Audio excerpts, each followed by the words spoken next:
Assalamu alaikum students, how are you all? As we have discussed, so we are doing exercise 3.4. Some questions we have done, but it's a quick review of all the questions which we have already done, the questions which we haven't done. So we are going through all the questions, all right?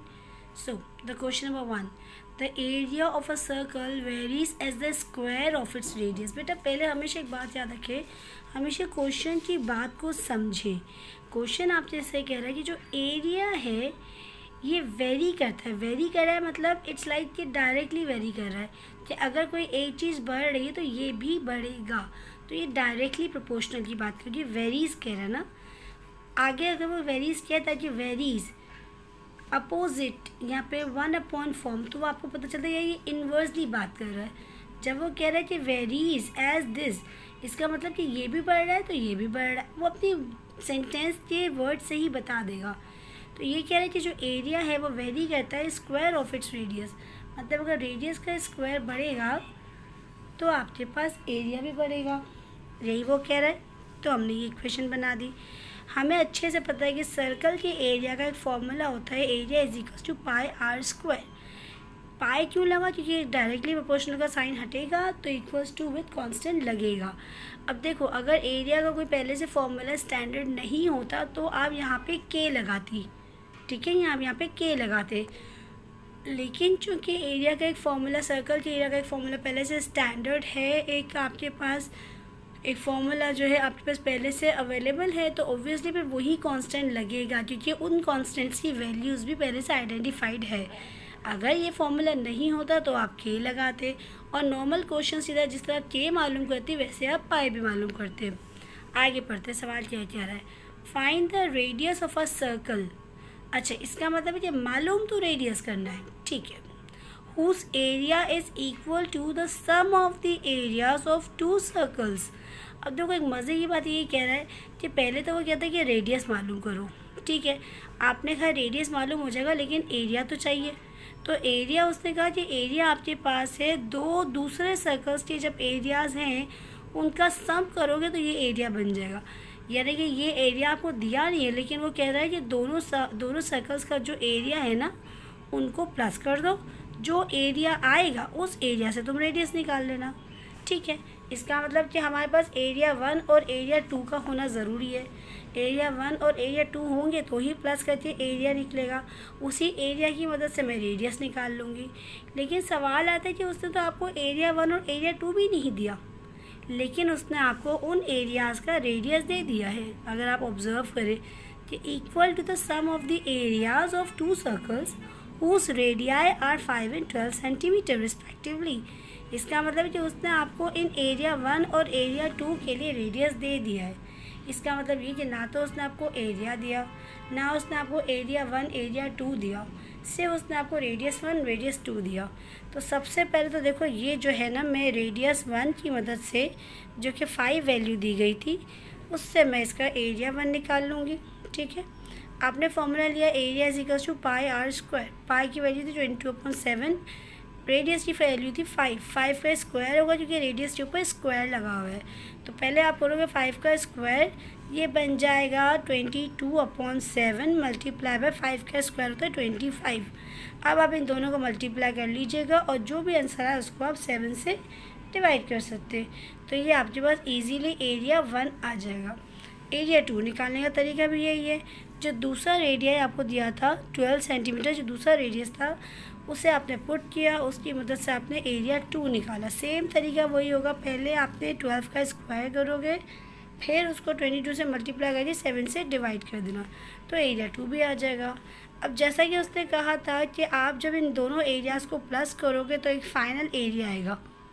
जब वो final area आएगा उसकी मदद से हम radius निकालेंगे. तो area 1 आपके पास ये आया है, एरिया 2 आपके पास ये आया है.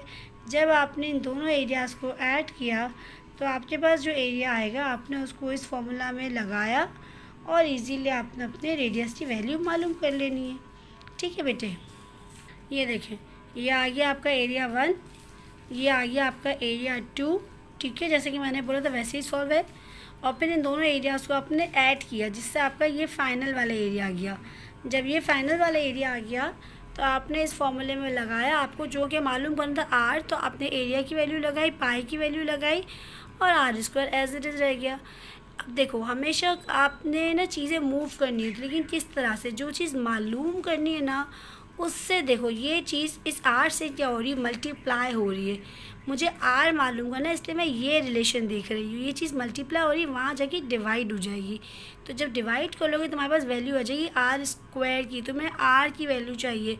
स्क्वायर हटाने का तरीका होता है कि जब आप रूट लगा लेते, रूटिंग बोथ साइड्स करेंगे तो अपने पास ही आपके पास 168.99 का रूट निकाल लें, आपके पास आंसर आ जाएगा।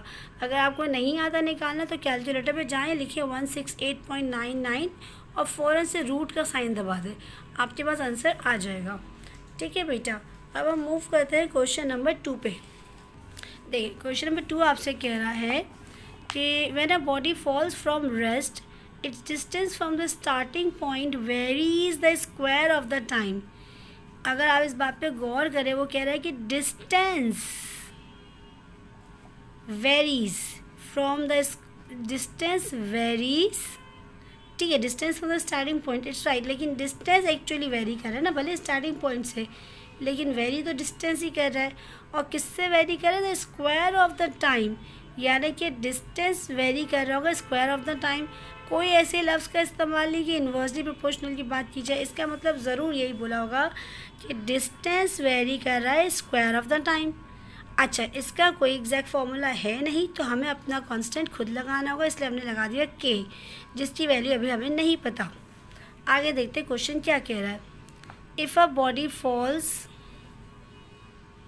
थ्रू दिस फीट, यानी कि इतना डिस्टेंस उसने कवर किया, ठीक है, और कितनी देर में कवर किया, 5 सेकेंड्स में। ठीक है, यही बात हमने यहाँ की है कि इतना ट्रैवल उसने डिस्टेंस कवर किया और ये टाइम उसको लगा। अब ये ऐसे कैसे बना ये हम समझाते हैं, लेकिन पहले सवाल पूरी तरह से समझ ले कि ये डिस्टेंस उसने इतना टाइम में ट्रैवल किया है। अब वो आपसे कह रहा है how does it fall in 10 seconds. तो वो 10 सेकेंड्स में कितना करेगा, अगर वो 5 सेकेंड्स में इतना डिस्टेंस कवर करता है तो 10 सेकेंड्स में कितना करेगा। तो ठीक है, ये आपके पास फॉर्मूला है। आपने क्या किया, सबसे पहले वही कांस्टेंट की वैल्यू निकाली। कांस्टेंट की वैल्यू जैसे निकल जाएगी तो आपने टाइम 10 रख के आराम से डिस्टेंस पता चल जाएगा आपको। देखिए कैसे, पहले जो ऑब्जर्वेशन आपको पहले से दी गई थी उसी को यूज़ किया। डिस्टेंस था 402.5, टाइम था 5 सेकेंड्स। 10 सेकेंड से नहीं पता, अभी 5 सेकेंड्स वाले का डिस्टेंस दिया है, मैं उसकी मदद से सॉल्व कर रही हूँ। पहले 5 का स्क्वायर किया, ये 25 के साथ मल्टीप्लाई हो रहा है, वहाँ जाके डिवाइड हो जाएगा, के की वैल्यू आ जाएगी। इस के की मदद से मैंने दोबारा फॉर्मूला लिया। हमें मालूम करना डिस्टेंस इन 10 सेकेंड्स, तो डिस्टेंस नहीं पता, के आपके पास मौजूद है, टाइम 10 सेकेंड्स था, 10 का स्क्वायर करोगे जो भी आंसर आएगा 16.1 से मल्टीप्लाई हो जाएगा, आपकी एस की वैल्यू आराम से आ जाएगी। अब एक और बात इसने सवाल में पूछी थी, पहले वो डिस्कस करते फिर आगे बढ़ते। Also how far does it fall in the 10 second. अब वो आपसे पूछेंगे 10वीं सेकेंड में उसने कितना फॉल किया डिस्टेंस। ये सब तो था, ये टोटल 10 सेकेंड्स में उसने कितना किया। लेकिन अगर वो आपसे कहता है कि जो आखिरी वाली 10th वाली जो सेकेंड थी उस पर उसने कितना ट्रैवल किया, तो ये कैसे पता चलेगा। तो उसका ऑब्वियसली आपको एक दिमाग लगाना पड़ेगा। वो यही है कि आपको जब पता है कि 10 सेकेंड्स, टोटल 10 सेकेंड्स में उसने इतना डिस्टेंस कवर किया है, अगर मैं 9 सेकेंड्स तक का मालूम कर लूँ तो ऑब्वियस ही बात है कि 9 सेकेंड्स से जो फ़र्क आएगा और जो 10 का आएगा उसका डिफरेंस निकाल के मैं मालूम कर सकती हूँ। क्या मतलब है, मतलब यही है बेटा कि अगर आपने 9 सेकेंड्स में यहाँ तक ट्रैवल किया है और 10 सेकेंड्स में यहाँ तक ट्रैवल किया है, तो ऑब्वियस ही बात है कि 10वीं सेकेंड में आपने ये हिस्सा ट्रैवल किया होगा ना। इसका मतलब इसमें से इसको माइनस कर दूँगी तो ये हिस्सा आ जाएगा। इसीलिए मैंने 9th वाली मालूम की। 9th वाली क्यों मालूम की, ये मुझे 10 सेकेंड्स का तो पता है, लेकिन मुझे 10th वाली सेकेंड का मालूम करना कि 10th वाली सेकेंड में उसने कितना क्रॉस किया। तो वो तो मुझे तभी पता चलेगा ना जब मुझे इससे 1 सेकेंड कम का पता हो। यानी कि मैं पहले 9 सेकेंड का मालूम करूँगी, 10 सेकेंड का मुझे पहले से पता है, तो 10 में से जब मैं 9 माइनस कर दूँगी तो ऑब्वियसली मुझे आखिरी वाली सेकेंड का पता चल जाएगा कि कितना उसने ट्रैवल किया है। ठीक है, ये देखिए मैंने यहाँ पे 9 सेकेंड्स रख के मालूम किया, सेम वही फॉर्मेट है। अब जब मुझे 9 सेकेंड्स का पता चल गया और 10 सेकेंड्स का पता चल गया तो मैं 10th में से 9 तक को माइनस कर लूँगी तो 10th वाले की वैल्यू मुझे मिल जाएगी। ये हमारा क्वेश्चन 2 था। अब हम मूव करते हैं क्वेश्चन नंबर 3 पे। ऑलराइट, क्वेश्चन नंबर 3 आपसे कह रहा है given that the volume of a sphere varies as the cube of its radius. Again वही वाली बात कि वॉल्यूम अब वेरी कर रहा है as the cube of its radius, तो वही फॉर्मूला बन गया। अगेन आपको इसका कोई फॉर्मूला नहीं पता तो आपने कांस्टेंट खुद से लगा लिया, आपके पास फॉर्मूला बन गया है। ठीक है, आई होप यहाँ पे कोई प्रॉब्लम ना हो। ठीक है बेटे, अब आगे बात करते हैं। आगे वो आपसे कह रहा है कि when the radius is this, when the radius आपको उसने बता दिया 3 होल नंबर 1/2। आई होप आपको ये पता हो कि 3 होल नंबर 1/2 को सॉल्व करने का तरीका क्या होता है। ये डिनोमिनेटर इससे मल्टीप्लाई होता है, 2 3 6, 6 + 1 7, ये 7 एज इट इज़ रहेगा और डिनोमिनेटर वही रहता है, डिनोमिनेटर नहीं बदलता। तो इसकी वैल्यू आ गई 7/2, यानी उसने सबसे पहले आपको रेडियस दे दिया है, उसके बाद उसने वॉल्यूम भी दे दिया 179 2/3, 179 2/3। अगेन वही तरीका, पहले आप इसको इससे मल्टीप्लाई करेंगे, जो आंसर आएगा इसमें प्लस करेंगे। ठीक है, यहाँ तक बात मेरी समझ में आती है। अब देखिए आपने करना क्या था। अब वो आपसे कह रहा है कि find the volume and the radius is again this. अब वो वही वाली बात है कि आपने यहाँ से कांस्टेंट निकाला, कांस्टेंट आ जाएगा तो अब जो आपको वॉल्यूम, अब जो आपको रेडियस दिया गया उसकी मदद से आप वॉल्यूम निकाल लेंगे। अगर आप ऑब्ज़र्व करें तो मोस्टली क्वेश्चंस इसी तरह से आ रहे थे। आप पहले कांस्टेंट निकालते हैं दी गई ऑब्जर्वेशंस की मदद से, और फिर उस कांस्टेंट की मदद से दूसरी जो आपके पास इनकम्प्लीट इन्फॉर्मेशन है उसको कंप्लीट कर रहे हैं। ऐसा ही है, तो यहाँ भी यही काम हो रहा है। पहले आपके पास वॉल्यूम दिया हुआ था, ये रहा, आपके पास रेडियस दिया हुआ है, ये रहा, 7/2 को डिवाइड करके सॉल्व करो तो 3.5 ही आता है, तो 3.5 आ गया। इसको भी जब तुम सॉल्व करोगे तो यही आएगा। ठीक है, तो ये 3.5 का तो पहले आपको क्यूब करना होगा। जब आपने इसका क्यूब कर लिया तो जो भी आंसर आएगा वो इस 179 से डिवाइड हो जाएगा। तो now you have the value of your constant. अब कांस्टेंट की वैल्यू आ गई, आपको रेडियस दिया गया था 1 फुट 9 इंचेस। इस रेडियस को यूज़ करते हुए कांस्टेंट को पुट करेंगे और वॉल्यूम की वैल्यू आ जाएगी। But again there is a question कि मिस यहाँ रेडियस इस फॉर्म में दिया है, इसको हम कैसे कन्वर्ट करेंगे। तो बेटा 1 फुट 9 इंचेस का मतलब ये कि 9 इंचेस आपको फुट में करना है, आपको फिट में करना है, मतलब 1 फिट में 12 इंचेस हो जाएंगी। तो आपने क्या किया, इस 9 इंचेस को 12 से डिवाइड कीजिए। टोटल तो 12 है ना, हमेशा अपनी आई हुई चीज़ों को हम 12 टोटल से डिवाइड करते हैं। जस्ट लाइक आपके जो मार्क्स आते हैं आप उसको टोटल से डिवाइड करते हैं ना, तो यहाँ भी यही वाली बात है कि 9 इंचेस को आपने टोटल इंचेस से डिवाइड कर दिया। तो जो भी इसका आंसर आ रहा है उसको आपने ये 1 फिट में प्लस करना होगा, क्योंकि ये एक्स्ट्रा इंचीज़ लगी ना। ऑब्वियसली ये पूरा 1 फुट नहीं है, ये 1 फुट से कम है। तो ये जितना भी फुट बन रहा है ना उसको आप इस 1 फुट में ऐड कर लोगे, तो 9 डिवाइड बाय 12 आपने किया तो 0.75 आएगा। 0.75 जब इस 1 में ऐड होगा तो 1.75 आएगा। ना दिस इज़ योर रेडियस। आपने फॉर्मूला लगाया v = KR3। सबसे पहले आपने लगाया k की वैल्यू, ये आपने लगाई v की वैल्यू जिसके ऊपर आया क्यूब। 1.75 का क्यूब करेंगे, आई होप आपको कैलकुलेटर पे करना आता हो। 1.75 मल्टीप्लाई 1.75 मल्टीप्लाई 1.75, जब क्यूब हो जाएगा जो आंसर आएगा उसको इस वॉल्यूम के आंसर के की वैल्यू से मल्टीप्लाई कर दीजिएगा। Now you will get your final result. Alright, now let's move towards question number 4।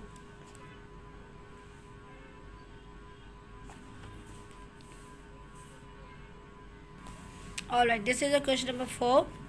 If s is the distance traveled in t seconds by a body starting from rest, okay, at and moving with a uniform acceleration. Alright, let's read it again.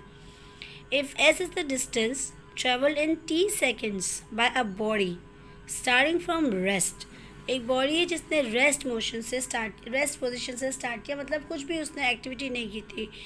अब वो distance travel कर रही है एक uniform acceleration में, जो कि acceleration उसने बता दी a. It has been found that s varies jointly as a and square of t. Jointly का मतलब है कि ए भी और टी भी, कि अगर ए और टी दोनों बढ़ेगा तो आपका एस बढ़ेगा। ठीक है, यानी कि एस वेरी कर रहा है ए और टी से। अब ए का उसने स्क्वायर नहीं बोला, लेकिन अगर आप ऑब्जर्व करो तो टी का उसने स्क्वायर बोला है, एंड स्क्वायर ऑफ टी। तो ये आपका फॉर्मूला बन गया इजीली। आप फर्दर डिटेल्स वो आपको दे रहा है कि if the body travel 9 metres in 3 seconds moving with acceleration of 2, मतलब 9 आपका डिस्टेंस है, 3 आपकी सेकेंड्स है और एक्सेलरेशन आपकी 2 है। ये देखिए,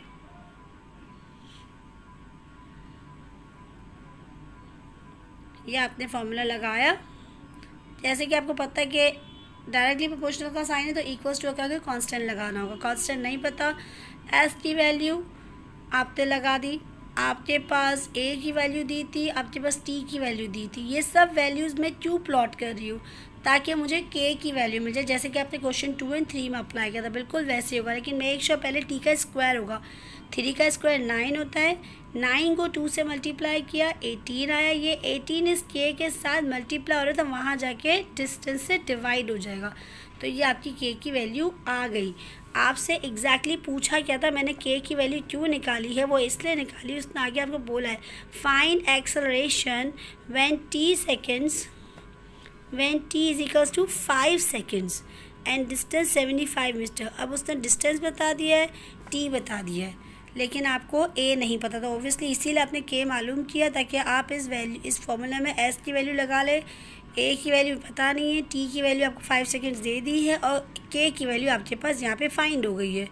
अब वही तरीका है, पहले आप 5 का स्क्वायर करेंगी तो बन जाएगा 25, 25 को 0.5 से मल्टीप्लाई करेंगी तो ये हो जाएगा 12.5।